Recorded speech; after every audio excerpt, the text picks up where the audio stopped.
का सिद्धांत यानी कि थ्योरी ऑफ डिमांड। तो थ्योरी ऑफ डिमांड को स्टार्ट करने के बारे में पता होना चाहिए कि भाई मांग की परिभाषा क्या होती है, एक्चुअल में डिमांड होता क्या है, यानी कि मतलब क्या है डिमांड का।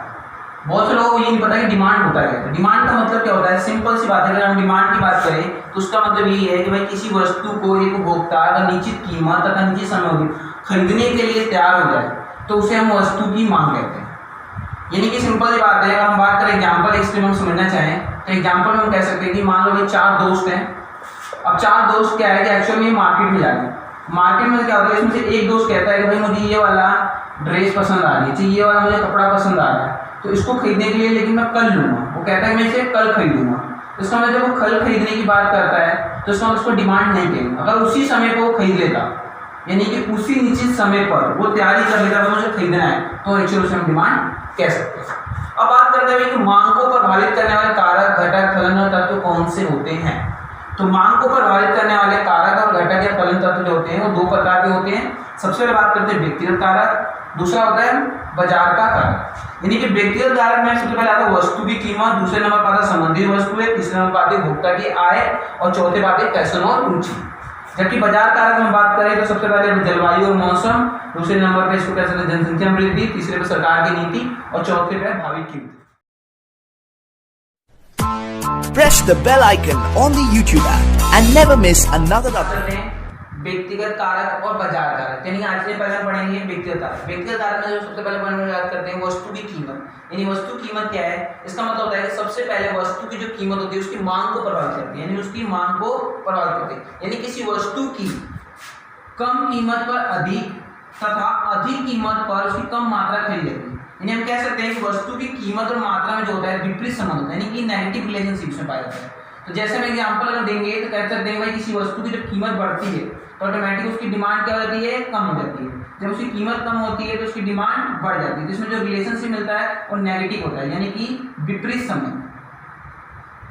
अब बात करते हैं संबंधित होते हैं, यानी कि रिलेटिव गुड्स। जो रिलेटिव गुड्स होते हैं वो कौन से होते हैं, इसके 2 प्रकार के रिलेटिव गुड्स। एक तो होते हैं हमारे पे प्रतिस्थापन वस्तुएं, दूसरी होती है पूरक वस्तु। यानी कि प्रतिस्थापन वस्तु ऐसी वस्तु जिनका प्रयोग सदैव एक दूसरे के स्थान पर किया जाए, सदैव एक दूसरे के स्थान पर प्रयोग किया जाता है, उसी को हम प्रतिस्थापन वस्तु कहते हैं। जैसे कि चाय और कॉफी, और दूसरा एग्जांपल देते हैं कोक और पेप्सी। जैसे मान लो हम कहते हैं एग्जांपल के तौर पे मान लो कभी चाय की कीमत बढ़ती है तो ऑटोमेटिक क्या होती है, कॉफी की डिमांड बढ़ जाती है, और जब चाय की कीमत कम होती है तो कॉफी की डिमांड भी कम हो जाती है। यानी कि इसमें जो रिलेशनशिप होता है वो सीधा रिलेशनशिप, यानी कि डायरेक्ट संबंध मिलता है, यानी कि डायरेक्ट रिलेशनशिप कह सकते हैं। दूसरी जो है पूरक वस्तु है, यानी कि ऐसी वस्तुएं जिनका प्रयोग सदैव एक साथ किया जाए, यानी कि हमेशा एक साथ किया जाता है, उन्हीं को हम पूरक वस्तु कहते हैं। एग्जांपल हम दे सकते हैं कार और पेट्रोल और पेन और स्याही। यानी कि हम इसको एग्जांपल दे रहे हैं, अगर मान लो कार की कीमत बढ़ती है तो ऑटोमेटिक क्या होगी कि पेट्रोल की डिमांड होगी कम हो जाएगी, क्योंकि कार महंगा हो तो ऑटोमेटिक कम खरीदेंगे तो पेट्रोल की डिमांड कम हो जाएगी। जब कार की कीमत कम होती है तो पेट्रोल की डिमांड ज़्यादा, यानी जब कभी लोग जहाँ कार खरीदेंगे तो ऑटोमेटिक क्या होगा, पेट्रोल डिमांड बढ़ जाएगी। तो जिसमें रिलेशनशिप पाया जाता है वो विपरीत संबंध होता है, यानी कि नेगेटिव रिलेशनशिप।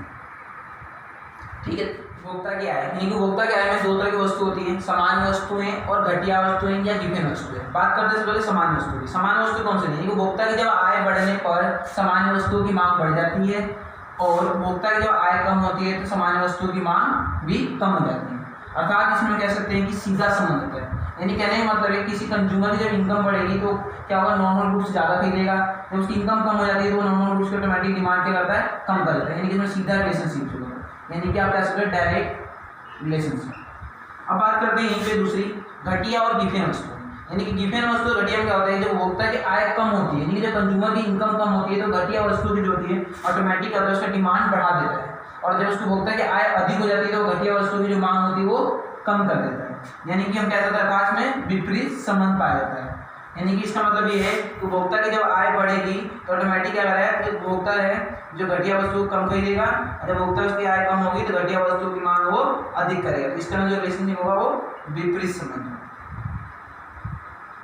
फैशन और रुचि, यानी जो वस्तु लोगों की रुचि और फैशन के होते हैं अनुकूल होते हैं, अनुकूल मतलब पॉजिटिव होती है तो उसकी क्या होगी, डिमांड अधिक की जाती है। और हम बात करें इसके विपरीत में, तो जो वस्तु लोगों की रुचि और फैशन की क्या होती है, प्रतिकूल यानी कि नेगेटिव होती है, उसकी डिमांड ऑटोमेटिक कम हो जाती है। इसके अंदर रिलेशनशिप पाया जाता है वो क्या होता है, सीधा संबंध पाया जाता है। ठीक है, अगर हम इस पॉइंट में याद रखें तो 2 बातें याद रखनी है। एक तो याद रखना है अनुकूल, और दूसरी बात याद रखनी है प्रतिकूल, यानी कि अनुकूल का मतलब होता है पॉजिटिव और प्रतिकूल का मतलब होता है नेगेटिव। अगर कोई भी फैशन रुचि क्या है अनुकूल है तो उसकी डिमांड ज़्यादा होगी, और उसके डिमांड वगैरह नहीं क्या होगा, फैशन रुचि का प्रतिकूल है तो उसकी डिमांड कम होगी, और इसके जो रिलेशनशिप हो वो सीधा संबंध पाया जाता है। अब हम बात करते हैं कि अगर आप नेक्स्ट जो टॉपिक पढ़ने वाले हैं बाजार का कारक, तो हम पार्ट नंबर 2 में पढ़ेंगे, यानी जो वीडियो अगली हमारी आएगी वो पार्ट 2 में आएगी जिसमें बात करेंगे बाजार के कारक है। प्लीज़ हमारे चैनल को सब्सक्राइब कर लें और बेल आइकन जरूर प्रेस करें, ठीक है, और लाइक और कमेंट जरूर करें।